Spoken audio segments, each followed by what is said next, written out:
This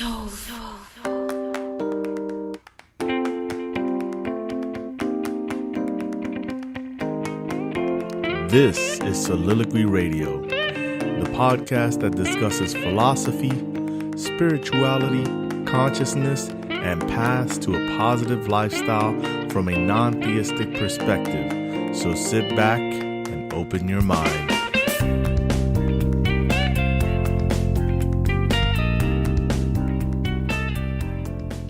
Welcome back to another episode of Soliloquy Radio. I'm your host, Otis Ayala. First, I want to send a big shout out to everyone who's been listening to this podcast and everyone who's provided feedback and letting me know that they greatly appreciate this show and its content.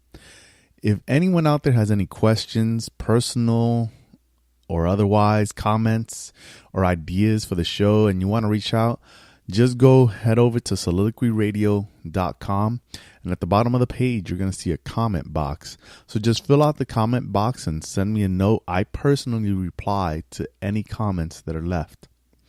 And with that being said, we'll continue our show. Last episode, number 10, we spoke about getting rid of toxic people. And in the process of getting rid of toxic people, you have to add something positive. Because as masters of our reality, we're responsible for, if we destroy something, building something in its place.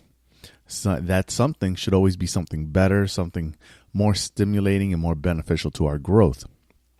So on this episode, we're going to talk about the need to get deep in a trivial world.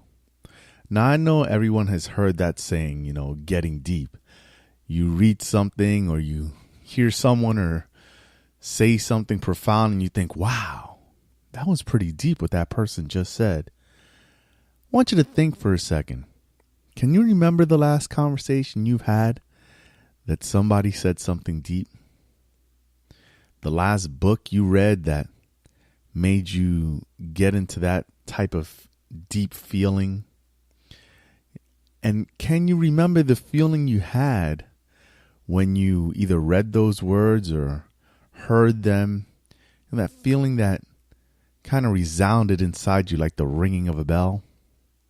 See, some of us are lucky that we have others around us that constantly help supply some of that energy, but most of us don't.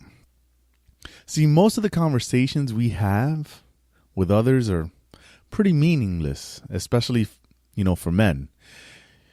We have a lot of conversations that tend to be about weather and events over the weekend, maybe a Netflix show. These things are very trivial in nature. Another portion of our day is spent on our phones, social media, adulting, and a host of other activities and responsibilities that we have to take in during the course of our lives, during the course of the week. And most of us don't get an opportunity or take the opportunity to just slow everything down, just to soak in some positivity, to listen to self, and do something that humbles you and puts you into the proper perspective. Something that shows you both how truly wonderful you are and insignificant you are. Yeah, insignificant. See, it's important that we see the relation to the grand scheme of all life in the universe, that we are exactly that. We are insignificant. But at the same time, the choices we make have far-reaching consequences, not only for ourselves, but for the people around us. So we are important, yet we are insignificant. The choices we make have ramifications, but in the grand scheme of things, they really don't mean anything. See, like I said before, I said in a couple of episodes in the past that when we start to open ourselves up to this type of conscious and awakenedness and enlightened living, that we start to encounter many of these paradoxes. And this is the paradox of importance yet insignificant. So when we get into these paradoxes, we have to have the ability for abstract thought. And that's the ability to get deep. And it's not only the ability to get deep, but the ability to stay deep, in which we are able to wrap our heads around these concepts and these paradoxes. And when I think about somebody saying, oh, that was deep, or they're getting deep, or you said something deep, it always brings me to a thought of free diving. Now, I'm sure everybody has seen this thing before, free diving. It's where these divers go and they see how far they can go down in the water without any scuba or breathing gear. So they see how far they could go down and resurface in a single breath. And this has always amazed me because you have to be really so in tuned with your body, because you have to be able to gauge that halfway point. You know, that point in which you need to really stop your descent and start heading back up, because you know that you can only hold your breath for a certain amount of time. Now, the people who do this, you know, they're athletes. I mean, there's no question about that. They constantly train to achieve this. And if you want to try, I want everybody, as a matter of fact, I want everybody, you don't have to do it right now, because I know a lot of people are driving or what have you. I want you to try to hold your breath later on today and see how you do. See, the untrained athlete, the average person, usually breaks after about 30 seconds. The world record currently stands at 11 minutes. Think about that. 11 minutes. A lot of us can't even hold our attention span for 11 minutes, much less hold a breath. So the amount of practice and training that goes into that has to be astonishing. And I bring this up because getting mentally deep is the same way. See, for a majority of us, we walk through our days. We're so consumed with our responsibilities and day-to-day life that we rarely get that opportunity to get deep. You know, some of us, we get the opportunity to, but because we can only stay in the water for a short time, we need to come up for air. We're just like that untrained athlete. Except we don't exercise our minds enough, and that's how come we can't stay in that frame of mind. See, the mind needs its exercise. It also needs the opportunity to conceptualize abstract thoughts. Abstract thoughts, these are the thoughts that you don't necessarily need to be there or tangible in order to conceptualize them. See, that's healthy for your mind. The mind is a powerful tool, and we tend to ignore it. You know, it's like a Lamborghini stuck in rush hour traffic behind a student driver. So we're going to do a little experiment here that illustrates the power of the mind. I want everybody on the count of 3 to say soliloquy radio without using your mouth. Just say it in your mind, right? Ready? 1, 2, 3. Okay. Did you hear it? I want you to think about this. Did you hear when you said it in your mind, soliloquy radio? Now I want you to think, what mouth said that? What mouth made the sound of those words that you just heard? Because there were no actual words spoken. And which ear did you use to hear that? Because there was no actual sound, but yet you heard it, right?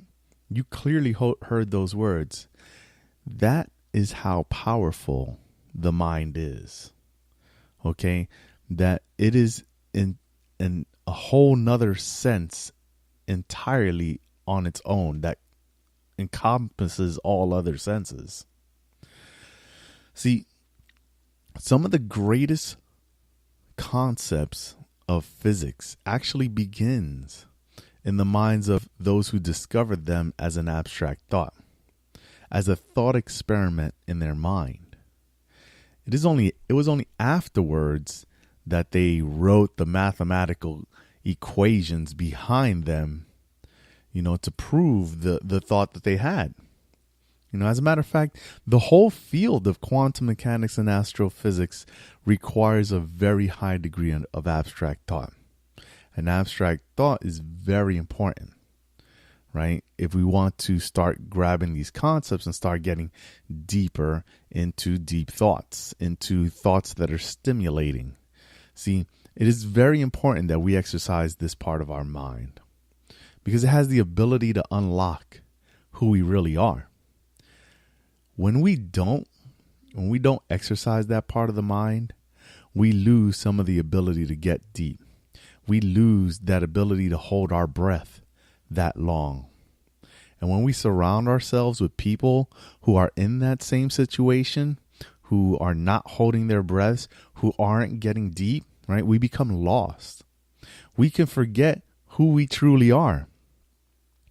And when we're not mindful of the information that we are inputting into our mind, we can evolve or devolve into something that a prior version of ourselves wouldn't recognize.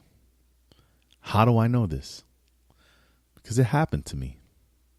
See, I became lost and forgot my true self and my true nature. And over the years, I began to change. And it was a question posed by a coworker that the universe used like a defibrillator and literally shocked me back into myself and shocked me back into the understanding that I had foregone my true self. And it was that at that very moment that it all came rushing back. And it was like they say, you ride a bike, but you may not ride a bike for a long time, but you never really forget. It was just like that. It was like riding a bike again for the first time. And it was a little shaky at first. But let me tell you, that rush came back in. And I got back into the frame of mind. And that frame of mind made me remember all that I forgot. So I want to take a moment for a story because, I'm a storyteller at heart. And I always have great stories. And this one is one of my personal favorites. It's the story of the the story of the eagle who thought he was a chicken. I like it by its other title. It's Walks with Chickens. See, one day, there was this young Lakota brave with his horse on the trail on his way back home. And he came across an egg that had somehow fallen out of its nest. And it was an eagle's egg. Now, the nest was perched way too high to reach. And he was kind of on his way already, so he decided to place the egg in the nest of some nearby prairie chickens. Well, soon the egg hatched and the eagle was born. And it grew up around these prairie chickens. And it grew up doing what chickens do. And it pecked on the ground for food and such and scratched the floor. And since chickens don't fly very far, the baby eagle didn't fly very far either because it thought that's what you were supposed to do. One day, the young eagle looks up into the sky and it can see the silhouette of an eagle flying high in the sky. And the young eagle asks the chickens next to him, "What's that in the sky?" And the other chicken said, "Oh, that's an eagle. He's the king of the sky. But us, we're chickens. We're of the ground." Now the young eagle, feeling something inside of him, something deeper, a deeper truth tugging away at him, asked, "How can I learn to fly like that?"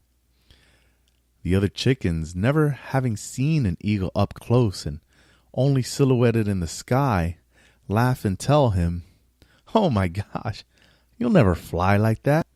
You're a chicken. You'll never be an eagle."